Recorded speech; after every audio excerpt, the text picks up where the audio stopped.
Hello and welcome to this Rain Runners video where I'm going to be talking about whether humans really are the best endurance runners in the animal kingdom.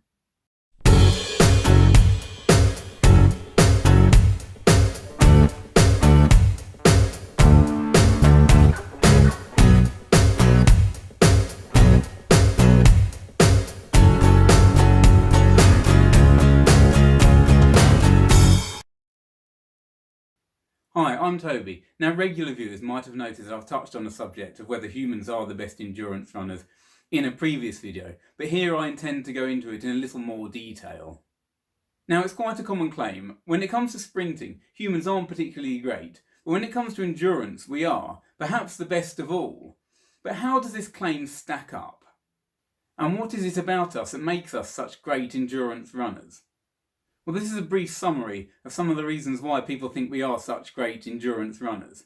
First of all, we are efficient runners, so even if we're not particularly fast, we can keep our speed going for a long period of time.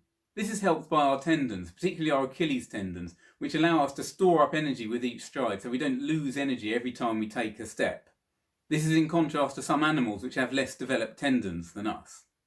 There is a man v horse race which takes place every year in Wales, and it's 22 miles long. Now, horses are obviously much better sprinters than humans, so the fact that humans do sometimes win this race suggests that humans do have certain advantages over longer distances. Humans are great at what's called persistence hunting. This is where people track their prey over a long period of time, several hours over the course of a day, and they're able to catch animals that are much faster sprinters than them by wearing them down. And finally, humans are great at sweating. This enables us to regulate our body temperature much better than other animals, and enables us to run over long periods of time without overheating. So let's address these one at a time and see if they really do add up to humans being the greatest endurance runners in the animal kingdom. First of all, humans aren't actually particularly efficient runners. We're actually more efficient at walking, using less energy to cover the same distance. This is in contrast to many other animals whose most efficient form of locomotion is running. So this is a bad start and doesn't sound like an evolutionary adaptation to become the best endurance runners on the planet. But what about our Achilles tendons? Don't they make us efficient runners? Well, first of all, the use of tendons in running isn't limited to distance running. So if we had such great tendons compared to other animals, that would help us with sprinting as well. Sure, there are animals that we have better tendons than, but there are also other animals that have much better developed tendons in their legs than we do, such as ostriches, and this allows them to run far more efficiently than we ever could. So what about this man v horse race that humans sometimes win?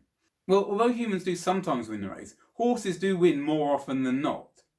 And let's not forget that horses have a rider on their back as well. So over 22 miles, it seems that horses are still far better than humans. So if you stretch that by another 4 miles, if you imagine a horse without a rider on its back, it's still going to be a lot better than a human is at running that distance. There is also the question of how hard the horses are pushing themselves relative to the humans. The humans in the race presumably really want to win the thing, whereas the horses might not even know that they're in a race. Now, it might be that over longer and longer distances, humans are actually better than horses, but certainly up to a marathon distance they're not. And we would need extra evidence to say definitively that humans are better than horses over a particular distance. And there are faster animals than horses that humans would have to beat over a longer distance anyway, even if it turned out that they were better than horses over, say, 30 or 40 miles. So what about persistence hunting then? Surely this proves that we are great endurance runners, far better than any of the prey that we are hunting down that are much better sprinters than we are. Well, not necessarily, because persistence hunting isn't really a race. The animal certainly doesn't know it's in a race, and isn't likely to be running at the most efficient pace for a race over that distance. It's likely to be sprinting for a bit to get away from the humans, and then resting, and then sprinting again, and this will wear the animal out. It's not exactly a controlled experiment to see who the best distance runner is. And furthermore, there was a study that showed that the average speed for such persistence hunts was 3.8 miles an hour, which is actually a walking pace. So this doesn't really sound like the animal v human ultramarathon that it was billed to be. And finally, the ability to sweat. This is the number one reason given why we are the best endurance runners in the animal kingdom. You know the story. Other animals are faster than us to start with, but they start to overheat, and they either can't sweat or don't sweat very efficiently, and they have to slow down or stop, while we continue on to win. That's all very well and good, but any animal marathon or ultramarathon does not need to take place in extreme heat or in the midday sun, so this is actually a conflation of different things. Imagine if there was an Animal Kingdom intelligence competition. We'd walk it, right? The winner is the dolphin. What? What about humans? We must have won. That's what we thought would happen. The humans in the competition started well, but they had to keep coming up for air, and this meant they were unable to maintain their form throughout the competition. What? This took place underwater? Yes, the dolphins are the best adapted animal to intelligence competitions in these conditions, so we conclude that they are the most intelligent animal. Obviously, holding an intelligence competition underwater where the dolphins will be at a massive advantage over humans makes no sense, but then neither does holding an animal marathon in really hot conditions just so that it favours humans and our ability to sweat. You could equally hold the marathon in freezing conditions where humans wouldn't be able to compete with a polar bear. Sure, we could wear a coat, but then in the marathon in hot conditions, other animals will get to wear cooling devices. What's good for the goose is good for the polar bear. Okay, then let's cut to the chase. If not us, which animals would be the best in an animal marathon or ultramarathon?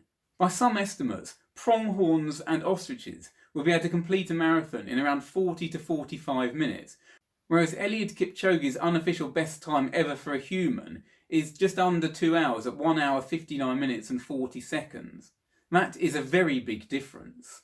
Now, given the advantage that these animals would have over humans over a marathon distance, it would be fairly pointless to then start talking about ultramarathons as well. Because the pronghorns and the ostriches would have such an advantage over humans over the marathon distance, they would be able to rest for so long before the humans caught up, which would mean that the humans would never be able to be on equal terms with these animals over any distance.